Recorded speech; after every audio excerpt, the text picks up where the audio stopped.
Mrs. Blossom. How are you doing today? My name's Bailey and I'm going to be your nurse.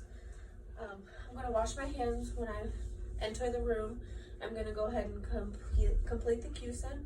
I'm going to make sure the whiteboard on the wall is updated with the correct date, the correct name of the patient, and my name as the nurse. I'm going to see how many side rails are up, adjust those for safety if needed. I'm going to make sure the patient has her call light. I'm going to make sure that there's no clutter in the room that anyone could get tripped up on. I'm going to make sure that Miss Blossom has a water pitcher near her and a trash can near her for convenience factors. And I'm going to check out any tubes and lines or drains if Miss Blossom has any. And it looks like she has an IV in her right forearm over here. So I'm going to check that out, make sure that there's no drainage, any redness, make sure that that is still intact and it looks good. So I'm going to go ahead and start the head-to-toe assessment on you, Miss Blossom. She was brought into the emergency room with a new onset of AFib, and she was admitted to the cardiac telemetry unit after being converted to normal sinus rhythm.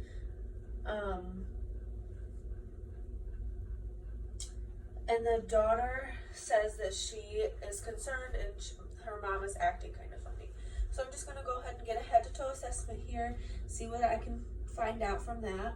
Miss Blossom, can you tell me your name and where you are? Okay, and do you know the date today? And do you know who the president is? Okay, I'm going to have you turn your head that way. I'm going to check for JVD. And I'm going to have you turn your head back this way, and I'm going to pull the skin here, check for skin turgor, make sure there's no dehydration. Okay, and I'm going to continue with vital signs. I'm going to go ahead and get Miss Blossom's temperature under your tongue for me. Okay, and I'm going to go ahead and feel her pulse for a minute on her wrist.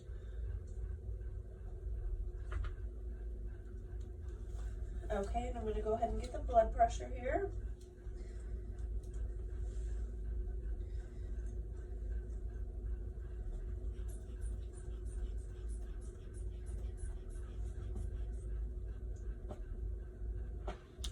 Okay, and I'm also going to put this on her finger to check her oxygen level. And once that reads, I'll go ahead and take that off.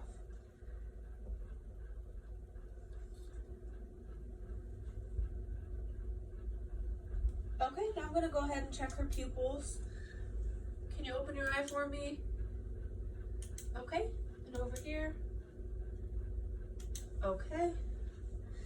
While I have my stethoscope out here, I'm going to go ahead and listen to Miss Blossom's heart rate for her apical heart rate for 1 minute.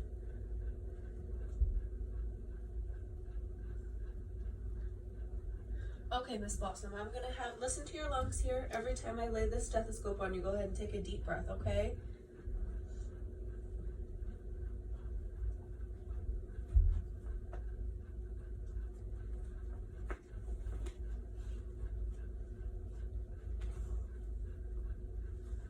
Okay, and I'm going to listen 4 spots under this arm. And also 4 spots under this arm.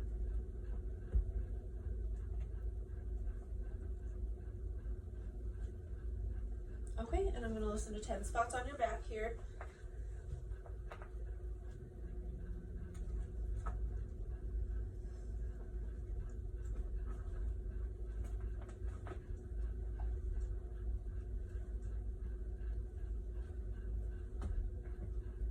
Okay. Miss Blossom, I'm going to go ahead and listen to your bowel sounds. I'm just going to lay this on your belly here, okay?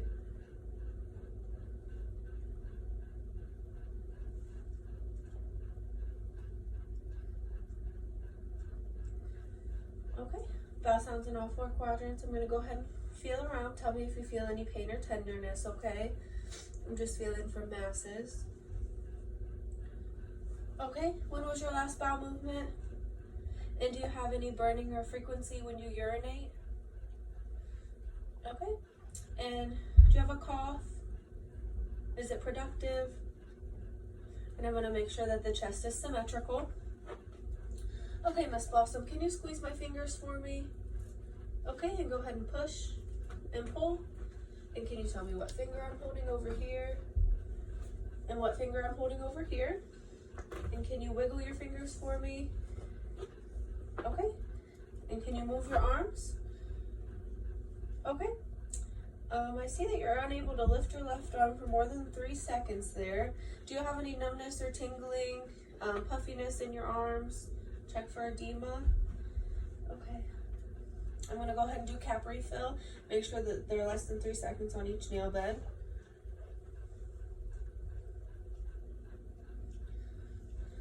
Okay. And I'm going to go ahead and check your feet down here, Miss Blossom. Can you wiggle your toes for me? Can you move your legs and your feet? Can you push against my hands and pull your toes up? Okay, can you tell me what toe I'm holding over here and what toe I'm holding over here? Okay, I'm going to check for edema in the lower extremities. Do you have any pain, numbness, tingling, puffiness in your legs? Okay. And Miss Blossom's skin is warm, dry, and it is intact.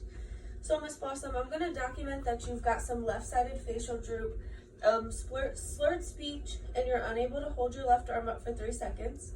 I'm going to go ahead and go document all the findings for the head-to-toe assessment, and I will be back and see what the doctor has ordered, okay?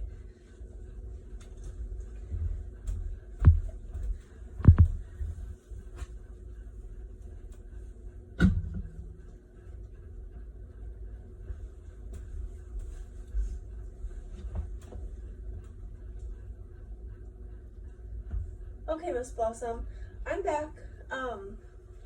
Miss Blossom, we recognize that you may be having a stroke, so we're going to go ahead and call a stroke code. I'm going to notify the charge nurse so that she could help. And what I'm going to go ahead and do here is I'm going to suction you. I'm going to connect this to the wall, to the suction on the wall. And before I suction, I'm going to note her skin color and her respirations. And I'm going to note those 2 things after suctioning as well. I'm going to go ahead and wash my hands here, and I'm going to go ahead and let Miss Blossom get a deep breath before I suction. I'm going to dip the suction in either normal saline or water, and I'm going to insert into the side of her mouth and swish around.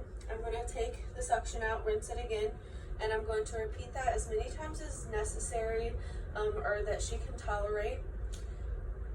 So after I suction, I'm going to go ahead and, like I said, note her skin color and her respirations again. And then I'm going to go ahead and document the time that I suction, the date that I suction, her respiratory status before and after suctioning. If there were any secretions obtained and what they looked like, I would note the color, the consistency, and then I'm going to go ahead and document also how Miss Blossom tolerated the suction. I'm also going to administer TPA, 0.9 milligrams per kilogram over 1 hour IV piggyback. Since she already has an IV, I will not have to poke or anything.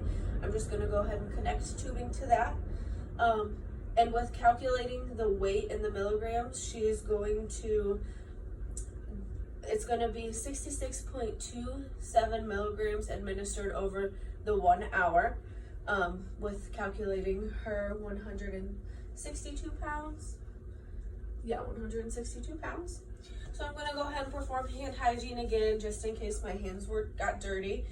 And I'm going to go ahead and spike the bag that the TPA is in. I'm going to hang it. And one of the connection spots on the IV tubing, I'm going to go ahead and wipe that with alcohol.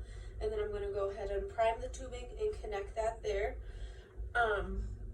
Before I start the administration, I'm going to check the armband on Miss Blossom, check the name and date of birth. I'm going to go ahead and make sure that matches with my bar over here. And then I'm going to make sure that I have the right patient, which I did with the wristband, the right time, which is in the order, the right dose, and the right route. And with making sure all those are correct, I'm going to go ahead and set the pump up so she receives the correct dosage. And with receiving TPA every 15 minutes, I'm going to go ahead and do vital signs on Miss Blossom and check her neuro status. So I'm going to do neuro checks and vital signs every 15 minutes for the whole hour. And I'm just going to go ahead and stay in the room with Miss Blossom just in case anything would happen. And with this TPA here, you're going to for increased bleeding in the gums or any puncture sites. You're going to look for nosebleeds, maybe a decreased blood pressure, and nausea and vomiting. Those are just some side effects that you could receive with the TPA. Okay, Miss Blossom, the hour is over, so I'm going to go ahead and go document how well that you tolerated the medicine. I'm going to document what medicine I gave you, the route that it was administered, the time that it was administered, the start time and the end time, and I'm going to administer that it was to the right patient. Knock, knock. Hi, Miss Blossom. I'm going to go ahead and report off to the next nurse here, okay? So Miss Blossom is a 57-year-old female who came to the emergency room with an onset of AFib. She was admitted to the cardiac telemetry unit after being converted into normal sinus rhythm. We administered a calcium channel blocker. And when I entered the room to do my initial assessment, Miss Blossom's daughter was concerned that she was acting funny. So I went ahead and did my physical assessment, and Miss Blossom had left-sided facial droop, slurred speech, and she was unable to hold her left arm up for more than 3 seconds. So what we did is we called a code stroke, and the charge nurse came to help. We suctioned, the neurologist arrived, and he did a CT scan, which showed there was no brain bleed. So after that, we administered TPA, IV piggyback, 0.9 milligrams per kilogram over 1 hour. So that was 66.27 milligrams that we administered. I stayed with her the whole time that was being administered. I checked her vital signs and her neurovascular checks every 15 minutes. After 2 hours, she started showing signs of improvement. She was able to speak more clearly, although she still had a slight slur.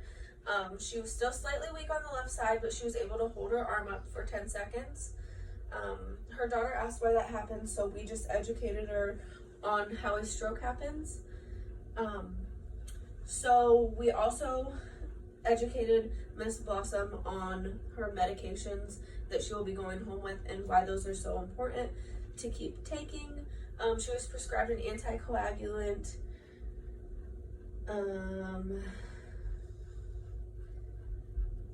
And then we also taught her the signs and symptoms of AFib to prevent having another stroke, and the signs and symptoms of a stroke if that were to happen again, and what she should do if those things were happening.